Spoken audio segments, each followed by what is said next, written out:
बिस्मिल्लाहिर्रहमानिर्रहीम। अस्सलाम वालेकुम स्टूडेंट्स। आज जो हमारा टॉपिक है वो बहुत ही अहम है, इसको समझना बहुत ज़रूरी है। 6, 7, 8, 9 और 10th क्लास में अब ये क्वेश्चन जो हैं बहुत ज़्यादा आ रहे हैं।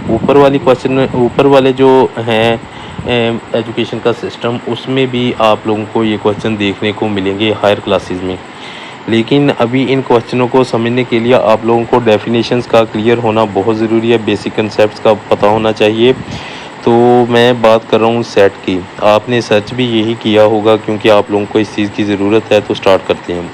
A set is a well defined होना चाहिए collection of the distinct objects और एलिमेंट्स। इसमें जितने भी एलिमेंट्स इस्तेमाल होंगे वो एक दूसरे से मुख्तलिफ भी होने चाहिए।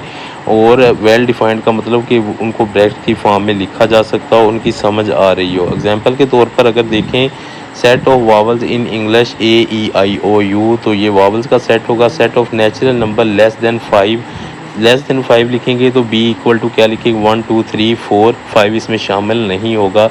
ये देखें, well defined means that we can clearly decide whether an object is the set or not, कि हम ये डिस्कस कर सकें कि क्या वो चीज़ सेट है या नहीं है। तो मेथड जो है ऑफ डिस्क्राइबिंग सेट जो है वो हमारे पास सबसे पहले है जी रोस्टर फॉर्म, जिसको हम टेबुलर फॉर्म भी पढ़ते हैं। Listing element inside curly brackets, example A equal to 2, 4, 6, 8। इसी तरह इसकी बिल्डर फॉर्म क्या आएगी, describe the rule, example X is an even number between 1 and 10। तो ये भी आप लोगों को समझ आ जाना चाहिए। टाइप्स ऑफ द सेट्स को पढ़ते हैं हम। टाइप्स ऑफ द सेट्स में अगर देखें तो हमारे पास है फाइनाइट सेट यानी कि लिमिटेड सेट, जिसको इख्तिताम पजीर सेट भी कहते हैं।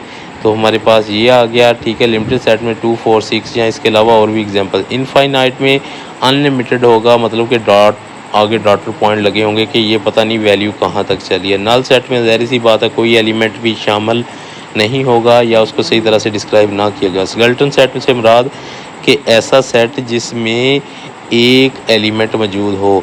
इक्वल सेट का मतलब क्या होता है, इक्वल सेट में जो सेट नंबर ऑफ़ एलिमेंट्स हैं वो एक दूसरे से मिलते जुलते हों। जिस तरह 1, 2, 3 है तो इसमें 3, 2, 1 आ रहा है। इस तरह सब set every element of A in B, every element of A is in B, her element A का सेट जो होगा वो B का भी सेट होगा। और इसको हम इस तरह से पढ़ सकते हैं, A सब सेट ऑफ B, A 1 और 2 देखें अगले B का भी एलिमेंट है।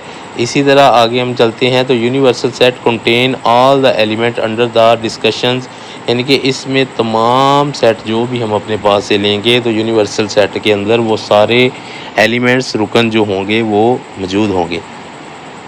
Representation of set using the Venn diagram. Venn diagram uses circle to represent sets. Universal sets के लिए हम जो है वो रेक्टेंगल इस्तेमाल करते हैं और सेट्स के लिए सर्कल इनसाइड होगा। ऑपरेशन उन सेट्स किस तरह होंगे, A यूनियन B सबसे पहले मेन टॉपिक है A यूनियन B। इसमें क्या करेंगे हम, all elements A and B no repetition, उनमें रिपीटेड जो होंगे वो नहीं लेंगे। तो A और B का यूनियन जब हम लेंगे तो हमारे पास क्या आएगा, A यूनियन B का आंसर 1, 2, 3, ठीक है। इसी तरह A इंटरसेक्शन B, तो इसमें कॉमन एलिमेंट सिर्फ लेंगे हम, दो सेट्स के सिर्फ और सिर्फ कॉमन एलिमेंट आएंगे। इसमें क्या कॉमन आ रहा है, 2 है तो हम ये 2 ले लेंगे। इस तरह difference of set element in A but not in B, element A के but not in B, element A के बट नॉट इन B, जो A के एलिमेंट है वही लेंगे ना कि B के। जो दोनों में पाए जाने वाले हैं वो हम नहीं ले सकते। इसके आगे है जी हमारा complement set. Elements in universal set के एलिमेंट लेंगे जिस तरह हम ऊपर A डिफरेंस B ले चुके हैं, उसी तरह तो U के कौन से आएंगे, 3 and 4। अब जी फंक्शंस जो है मैपिंग इनकी कैसे होती है। Function is a rule that assign each element in a set A domain to exactly one element in a set B कोड में। हर एलिमेंट की एक डोमेन है और उसकी कोड डोमेन आगे होगी। अगर A हमारे पास एक सेट हो और B हमारे पास है, then the function of could be तो क्या आएगा 1 की हम 4 के साथ, इसी तरह 2 की 5 के साथ और 3 की 6 के साथ हम बना सकते हैं। 7 है types of function and mapping. 1 जिसको इंजेक्टिव भी कहते हैं।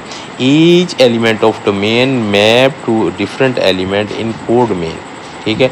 ऑन टू क्या आता है, सब्जेक्टिव होता है। तो सब्जेक्टिव में क्या आता है हमारे पास, every element into the domain is a mapped by some element in codomain. और 1 ऑन टू जिसको बाइजेक्टिव भी हम कहते हैं, both 1 and onto. Constant function क्या होता है, every input map to same output, हर इनपुट की सेम आउटपुट होगी। इम्पोर्टेंट टर्म अगर इसमें देखें तो set of all inputs first element domain कहलाएगी और कोड मेन में क्या आएगा, set of all possible outputs. ये कितनी range, set of actual output use in function.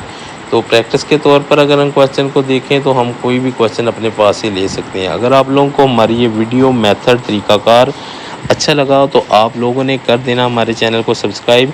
अगर किसी पॉइंट की समझ ना आई हो तो आप लोग अलग से पूछ सकते हो, मैं आप लोगों के लिए वीडियो बना दूंगा। बहुत बहुत